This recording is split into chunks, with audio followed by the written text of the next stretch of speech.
என்றும் நான் செல்ல மாட்டேன்.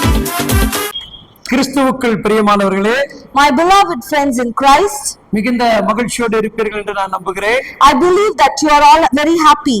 ஒவ்வொரு நாளும் தேவன் நம்மை தம்முடைய அன்பினால் நிரப்பிக் கொண்டிருக்கிறார். The Lord is blessing us with His love each and every day. நிறைய போராட்டம் வாழ்க்கையில வரும்போதெல்லாம், Even if you are facing many struggles every day, இந்த கிறிஸ்துடைய அன்பை மட்டும் நம்ம விட்டு விடாமல் தேவன் கூட இருந்து நமக்கு பாதுகாக்கிறார். we shouldn't leave the love of the Lord, and He is protecting us. என் அன்பு சொந்த பந்தங்களே, My dear relatives in Christ, ஒருவேளை உறவின் மூலமாக நிறைய கசப்புகளை சந்தித்துக் கொண்டிருக்கலாம். maybe you are facing many struggles because of your relatives. சகல போராட்டத்தின் மத்தியில் நீங்கள் வாழ்ந்து கொண்டிருக்கலாம். Maybe you are facing many struggles in your life. ஒருவேளை யோபு போல பல காரியத்தை இழந்திருக்கலாம். Maybe you are like Job who lost everything. ஒருவேளை சாத்ரா மீசைகள் ஆபர்கள் என்பதை போல மற்றவர்களால் நிந்திக்கப்பட்டிருக்கலாம். Maybe like Shadrach, Meshach and Abednego, you have been put to shame. ஆனால் இது உங்களுடைய வாழ்வில் ஆசீர்வாதமாக மாறப்போகிறது. But this is going to become a blessing for you in your life. பரிசுத்தமான வேதாகம் இவ்விதமாக சொல்லுகிறது. The Holy Bible says like this. எபிரேயர் 10ஆம் அதிகாரம் 32வது வேத வசனங்கள் இவ்விதமாக சொல்லுகிறது. Hebrews chapter 10 verse 32 says, முந்தின நாட்களை நினைத்துக் கொள்ளுங்கள், நீங்கள் பிரகாசமாக்கப்பட்டிருந்த அந்த நாட்களில் உபத்திரவங்களாகிய மிகுந்த போராட்டத்தை சகித்தீர்களே. Remember those earlier days after you had received the light, when you endured in a great conflict full of suffering.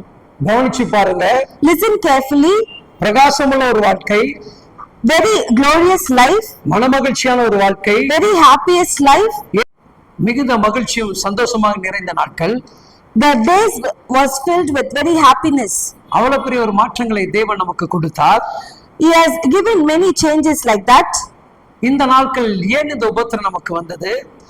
Today, why are we facing struggles like this? ஏன் இந்த உபத்திரத்தில் மிகுந்த போராடி கொண்டிருக்கிறோம்? Why are we struggling with all problems all day? கவனிச்சு பாருங்க. Please listen carefully. யோபு அவருடைய வாழ்க்கையில மிகுந்த சந்தோஷ மகிழ்ச்சி தான். In Job's life also there was happiness and great joy in his life. அந்த ஊரிலேயே மிகுந்த தலைநிமிர்ந்து நடந்த மனிதன் தான். In that country he was the person who was very high position. எல்லா ஜனங்களும் அவனை பார்த்து வணங்கினார்கள் என்று திருமணி வசனம் சொல்லுகிறது. All people bowed before him, the Bible says. நிறைய வேலைக்காரர்கள், ஆடு மாடுகள் ஒட்டகங்கள் இருந்தது என்று சொல்லப்படுகிறது. He had many workers, many animals and all wealthiness he had. அந்த சந்தோஷம் நிறைந்த வாழ்க்கையில் சில போராட்டங்கள் வீசப்பட்டது என்பதை நாம் வேதத்தில் அறிந்திருக்கிறோம். We can see in his glorious and joyful life he began to face problems. இந்த போராட்டம் இயற்கையாக வந்ததல்ல. This problem was not which came naturally. தேவன் அந்த போராட்டத்தை எதிர்கொள்ளக்கூடிய திராணி உள்ளவன் என்று நம்பி அந்த போராட்டத்தை கொடுத்தார். The Lord believed Job that he can face these struggles, and the Lord himself gave this conflict to him. என் மகனான மகிழ்ச்சியும் சந்தோஷமாக இருக்கும்போது வாழ தெரியும். My son can live happily even in this darkest times. போராட்டங்கள் பிரச்சனைகள் வந்தாலும் அதையும் எதிர்கொண்டு வாழ முடியும் என்கிற நம்பிக்கையை நம்ம மேல வைத்திருக்கிறார். Even if my son faces problems and struggles, he can withstand in this great storm, he believed. அதனாலதான் Because of that only, Pavul தன்னுடைய வாயின் வார்த்தையை சொல்லும் போது நம்ம அறிந்து கொள்ள முடிகிறது. when Paul says by his word we can understand that ஆகாரமாகவும் பசியாகவும் பட்னியாகவும் இருக்க எனக்கு தெரியும் என்று சொல்லுகிறான். I can be without eating food and hungry. குறைந்து இருக்கவும் எனக்கு தெரியும். I can live without anything.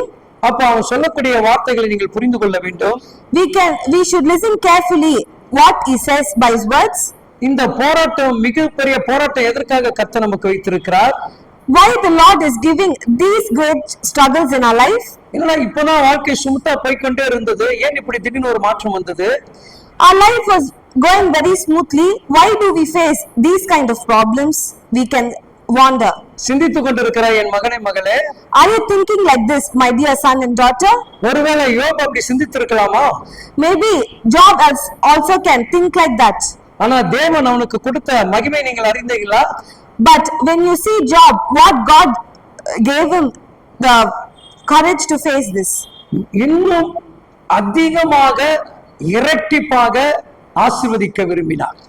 But the Lord wished to bless him double time what he lost. இந்த மிகப்பெரிய போராட்டம் This big struggle, பல தலைமுறைகளை காணக்கூடிய ஆசீர்வாதத்தின் நீரூற்று. it was a blessing to many generations of his family. தேவன் இப்படிதான் உங்களை ஆசீர்வதிக்க போகிறார். The Lord is going to bless us like this only. போராட்டத்தை மகிழ்ச்சியாக ஏற்றுக்கொள்ளுங்கள். தேவன் நிறைவாக உங்களை ஆசீர்வதிப்பாராக. ஆமென். Please accept these problems as a glorious thing for the future. God bless you.